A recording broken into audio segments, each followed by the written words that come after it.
Hello दोस्तों, welcome back to my new video. तो आज मैं 2020 में रिलीज हुई American horror movie Death of Me को एक्सप्लेन करूंगी, जिसे डायरेक्ट किया है डैरेन लिन बसमैन ने और इसकी IMDb रेटिंग है 4.4 आउट ऑफ 10। ये कहानी है एक कपल की जो थाईलैंड के एक आइलैंड पर फंस जाते हैं और एक वीडियो के पीछे छिपे हुए रहस्य का पता लगाते हैं, जिसमें से ऑलरेडी एक ने दूसरे को मार दिया था, पर अब भी दोनों जिंदा थे और उस आइलैंड पर फंसे हुए थे। तो पूरी कहानी को जानने के लिए वीडियो को एंड तक देखिएगा, क्योंकि मैं एंड में इस मूवी से रिलेटेड कुछ फैक्ट्स को भी एक्सप्लेन करूंगी। तो बिना किसी देरी के चलते हैं सीधा कहानी की तरफ।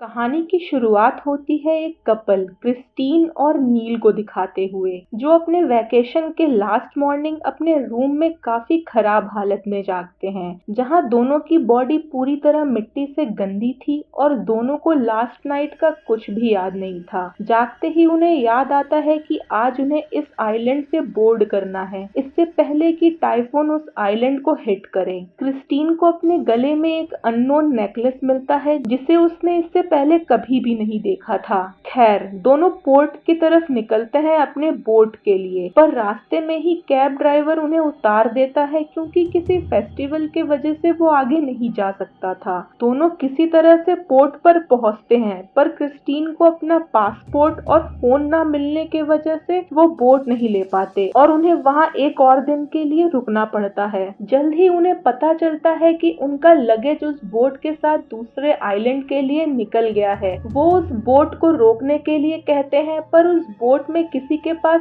फोन ना होने की वजह से वहां की एम्प्लॉय उन्हें कहती है कि उन्हें अपना लगेज दूसरे आइलैंड पर मिल जाएगा। नील उससे उस टाइफून के बारे में पूछता है, जहां उन्हें पता चलता है कि पिछले 200 सालों में इस आइलैंड में कोई भी टाइफून नहीं आया और ना ही आने वाला है, पर न्यूज में उन दोनों ने टाइफून के बारे में सुना था। दोनों अपने रिसोर्ट रूम में वापस आते हैं और नील एक वीडियो प्ले करता है ताकि उन्हें पता चल सके कि लास्ट नाइट उनके साथ क्या हुआ था। यहाँ नील अपने वेकेशन की वीडियो ऑल टाइम रिकॉर्ड कर रहा था। उन्हीं क्लिप में से उन्हें एक क्लिप से पता चलता है कि लास्ट नाइट वो एक क्लब में थे, जहाँ मैडी नाम की एक वेट्रेस ने उन्हें कॉकटेल सर्व किया था, जिसके बाद से उन्हें कुछ भी याद नहीं था। मैडी क्रिस्टीन को वही unknown and weird necklace gift करती है, जिसे क्रिस्टीन एक्सेप्ट कर लेती है। इसके बाद उन्हें पता चलता है कल रात नील ने क्रिस्टीन को गला घोटकर मार डाला था और गार्डन एरिया में उसके बॉडी को गाड़ दिया था, पर क्रिस्टीन अभी भी सही सलामत वहीं खड़ी थी। क्रिस्टीन ये सब देखकर समझ नहीं पाती कि कल रात क्या हुआ था उसके साथ। वो नील पर गुस्सा करती है कि उसने उसे मारने की कोशिश की, पर नील को कुछ भी याद नहीं था। क्रिस्टीन खुद को बाथरूम में लॉक कर लेती है, जहां वो अपने गले के निशान को फर्स्ट टाइम नोट करती है, जो कि ऑब्वियसली लास्ट नाइट के वजह से हुआ होगा। क्रिस्टीन उस नेकलेस को निकाल देती है और उस नेकलेस को निकालते ही वो वॉमिट करती है, जिसमें सिर्फ गंदगी ही उसके बॉडी से बाहर आता है, जो कि उसे जमीन में गाड़ने के वक्त उसके अंदर चला गया होगा। नील बाथरूम का डोर तोड़ के अंदर आता है। इससे पहले वो क्रिस्टीन को संभाल पाता, उस रिसोर्ट की केयरटेकर समांथा और उसकी बेटी वहां आ जाते हैं। समांथा की बेटी उस नेकलेस को उठा लेती है। यहाँ एक और बात है जिस पे ध्यान देना चाहिए। समांथा की बेटी समांथा को उसके नाम से बुलाती है, जिसपे समांथा उसे याद दिलाती है कि वो उसकी माँ है। खैर, समांथा अपनी बेटी को क्रिस्टीन का नेकलेस वापस करने को कहती है, जिसपे वो बच्ची क्रिस्टीन को नेकलेस बड़े ही आसानी से वापस भी कर देती है। इसके बाद समांथा उन्हें एक लोकल डॉक्टर का एड्रेस देती है, जहां जाने के बाद डॉक्टर उन्हें बताता है कि वो पूरी तरह से ठीक है। वो दोनों बताते हैं लास्ट नाइट के ड्रिंक्स के बाद उन्हें कुछ भी याद नहीं है और सुबह क्रिस्टीन ने डर्ट वाली वॉमिटिंग की है। डॉक्टर उन्हें बताता है कि लास्ट नाइट के ड्रिंक के वजह से वो हेलुसिनेट कर रहे हैं, पर जब वो डॉक्टर को वीडियो दिखाते हैं तो डॉक्टर उसे हॉलीवुड का कोई मूवी ट्रिक बोल के हंसता है। क्रिस्टीन वहाँ 3 बच्चों को नोटिस करती है, जिनके दोनों आंखें और मुंह में टेप लगा हुआ था। इसके बाद दोनों एक रेस्टोरेंट में जाते हैं, जहाँ उन्हें उस आइलैंड के फेस्टिवल की कुछ रिचुअल होते हुए दिखता है और उसके फोटोज एंड वीडियोज के लिए नील उन लोगों के पीछे चला जाता है, जहाँ वो क्रिस्टीन जैसी ही लेडी की तस्वीर उन आइलैंड के लोगों के पास नोटिस नोटिस करता है जिसका यूज वो रिचुअल के लिए कर रहे थे। वीडियो बनाते हुए उसका फोन कोई छीन के भाग जाता है और वो चोर नील के फोन से लास्ट नाइट के वीडियो को डिलीट करता ही है कि पीछे से नील आके उससे अपना फोन ले लेता है। वो चोर आसानी से फोन वापस भी कर देता है। ऐसा लगता है उसने सिर्फ वीडियो डिलीट करने के लिए ही फोन चुराया था। मीनवाइल क्रिस्टीन उस नेकलेस को दोबारा निकाल देती है और उसे उतारते ही उसकी तबीयत दोबारा खराब हो जाती है, जिसके बाद वो फिर से वॉमिट करती है और इस बार उसके मुंह से सांप जैसा कुछ निकलता है। नील वापस आके क्रिस्टीन को वहां ना देखकर उसे जगह जगह ढूंढता है। मीनवाइल क्रिस्टीन एक अनजान जगह पर कुछ औरतों से घिरी हुई थी जिनके आंखें और मुंह सिले हुए थे। उनमें से एक औरत अपने आंखों से कुछ निकालकर क्रिस्टीन के आंखों में इंजेक्ट करती है। तभी रेस्टोरेंट का ओनर नील को क्रिस्टीन के बारे में बताता है और नील को क्रिस्टीन एक गली में बेहोश मिलती है। क्रिस्टीन नील को सारा कुछ एक्सप्लेन करती है। नील भी उसे उस लेडी की तस्वीर दिखाता है जो काइंड ऑफ क्रिस्टीन से मिलती थी और आइलैंड के लोग उसे रिचुअल में यूज कर रहे थे। तभी क्रिस्टीन उस बार वेट्रेस मैडी को वहां नोटिस करती है, जिसका पीछा करने पर वो दोनों कैंडा नाम की औरत के शॉप में पहुंचते हैं, जहां उन्हें उस नेकलेस के बारे में पता चलता है कि ये एक स्पेशल गिफ्ट है स्पेशल गेस्ट के लिए और वो लकी है कि उसे ये मिला। क्रिस्टीन कैंडा को मैडी के बारे में पूछती है, जिसपे कैंडा उसे कुछ पैसों के बदले उसका एड्रेस तो दे देती है, पर उसे वार्निंग भी देती है उस इलाके में फॉरेनर्स का जाना मना है। खैर, वो दोनों एक जंगल से होते हुए उस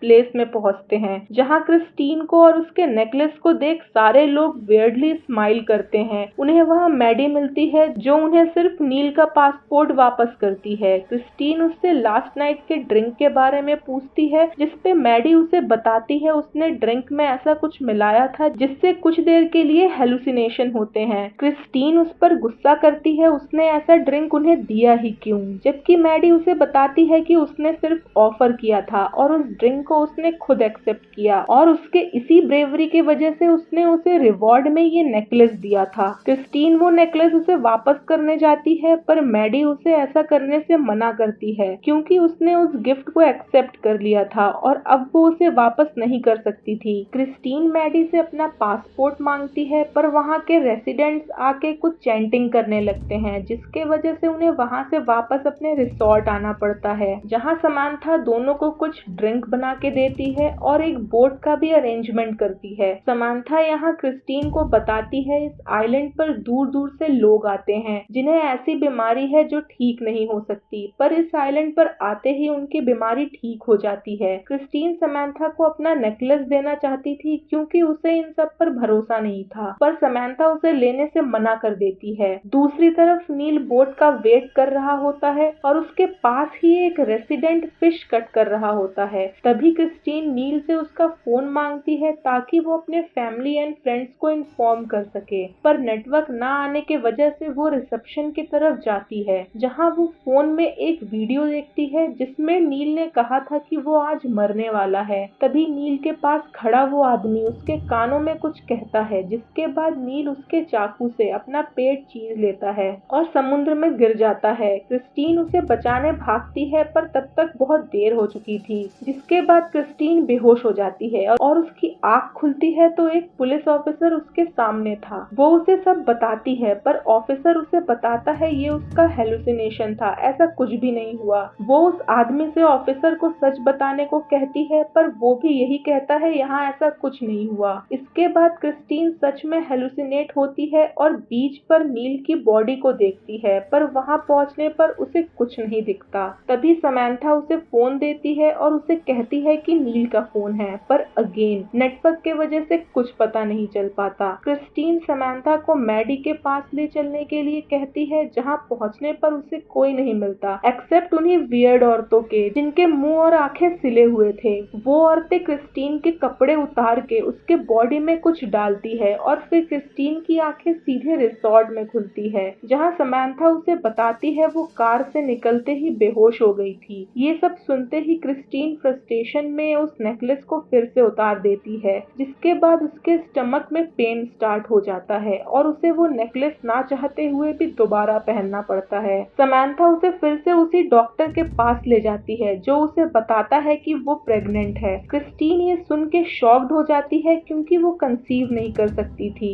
इसके बाद अल्ट्रासाउंड में हमें एक बच्चे की जगह मॉन्स्टर नजर आता है, जिसके बाद क्रिस्टीन वहां से भाग के कैंडा के पास जाती है। कैंडा उसे बताती है लास्ट नाइट नील को ड्रिंक में कॉर्प्स ऑयल दिया गया था जिससे माइंड कंट्रोल किया जाता है और इसीलिए उसने क्रिस्टीन को मार डाला था यहाँ के रेसिडेंट्स के इनकरेज करने पर। वो उसे आगे बताती है इस नेकलेस के वजह से ना ही वो जिंदा है और ना ही मरी हुई है, वो स्पिरिचुअल वर्ल्ड में फंसी है, इसीलिए उसे वो स्पिरिट्स दिख रहे हैं जो आज रात लास्ट रिचुअल परफॉर्म करने वाले हैं ताकि स्टॉर्म को रोका जा सके। वो ये भी बताती है कि हर साल आइलैंड के लोग एक प्रेग्नेंट औरत को सैक्रिफाई करते हैं ताकि ये आइलैंड सेफ रह सके और इस बार उन लोगों ने क्रिस्टीन को चुना है। कैंडा क्रिस्टीन से उसका नेकलेस अपने बीमार बेटे के लिए मांगती है ताकि वो ठीक हो सके, पर बदले में क्रिस्टीन उससे हेल्प मांगती है। पर तभी डॉक्टर वहां आता है और कैंडा के कानों में कुछ कहता है, जिसके बाद कैंडा क्रिस्टीन के सामने बिल्कुल नील की तरह खुद को मार डालती है। क्रिस्टीन वहां से भागती है पर कैंडा का गन अपने साथ ले लेती है। समांथा उसे एक बोट तक ले चलने को कहती है पर क्रिस्टीन नोटिस करती है समांथा ने भी उस आइलैंड के लोगों जैसा ही ड्रेस पहना हुआ है।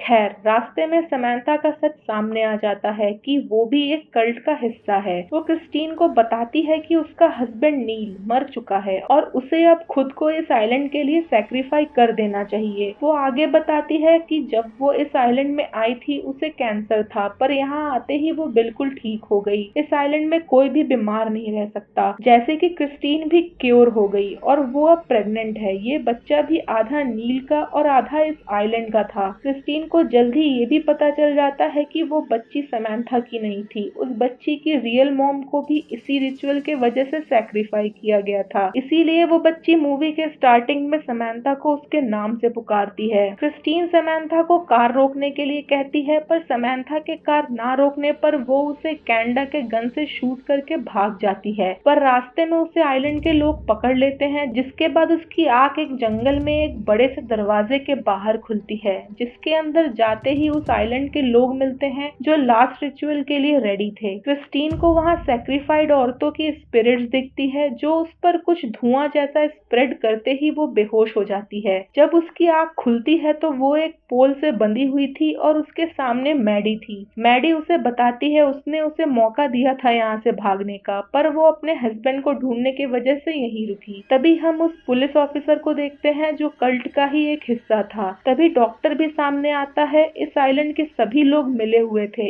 इवन समांथा की बेटी भी। क्रिस्टीन कहती है वो इस रिचुअल पर भरोसा नहीं करती, पर मैडी उसे बताती है उसके भरोसा करने या ना करने से रिचुअल पर कोई असर नहीं पड़ेगा। जिसके बाद मैडी क्रिस्टीन के राइट आई को स्टिच कर देती है और क्रिस्टीन अपने पास्ट में हुए एक इंसिडेंट में नील को देखती है जो उसे जागने को कहता है। जिसके बाद क्रिस्टीन अपना हाथ खोल के सबको एक भाले से अपने से दूर करती है। मैडी सबको याद दिलाती है कि क्रिस्टीन को खुद अपने मर्जी से सैक्रिफाई करना पड़ेगा। समांथा की बेटी क्रिस्टीन को कहती है कि अगर वो चली गई तो सारे आइलैंड के लोग मर जाएंगे, पर क्रिस्टीन उसे कहती है ये सब रियल नहीं है। बच्ची उसे कहती है ये सब रियल है और सिर्फ वही उन सबको बचा सकती है, पर क्रिस्टीन वहां से भाग के बोट के तरफ जाती है। बाकी लोग भी उसे रोकने जाते हैं, पर क्रिस्टीन बोट लेके जा चुकी थी तब तक। नेक्स्ट मॉर्निंग हमें दिखाया जाता है कि स्टॉर्म के वजह से पूरा आइलैंड तबाह हो चुका है और सारे लोग मर चुके हैं। जो 200 सालों में कभी नहीं हुआ वो इस बार हो गया। क्रिस्टीन भी उस बोट में मरी हुई पाई जाती है, जिसकी बॉडी को एक बैग में दूसरे लोगों के बॉडी के साथ रखा जाता है। तभी एक ऑफिसर उस नेकलेस को क्रिस्टीन के बॉडी के साथ रख देता है और क्रिस्टीन फिर से जिंदा हो जाती है और ये स्टोरी यहीं खत्म हो जाती है। तो इस मूवी में हुआ ये था कि क्रिस्टीन तो मूवी के स्टार्टिंग में ही मर चुकी थी, पर उसे आइलैंड के रेसिडेंट्स ने अपने रिचुअल को कंप्लीट करने के लिए उस नेकलेस से जिंदा रखा था ताकि वो अपने आइलैंड को बचा सके।